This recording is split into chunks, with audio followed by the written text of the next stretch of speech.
In this video, you'll learn how to save Zoom call recordings to Dropbox automatically via Albato.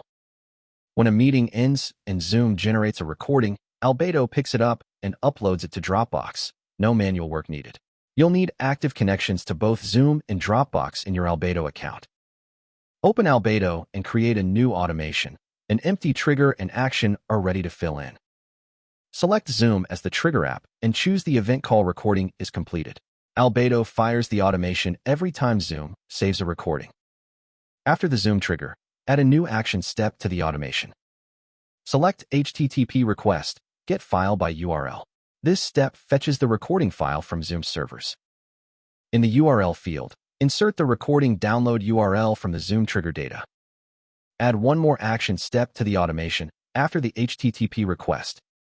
Select Dropbox as the app and choose the action add file.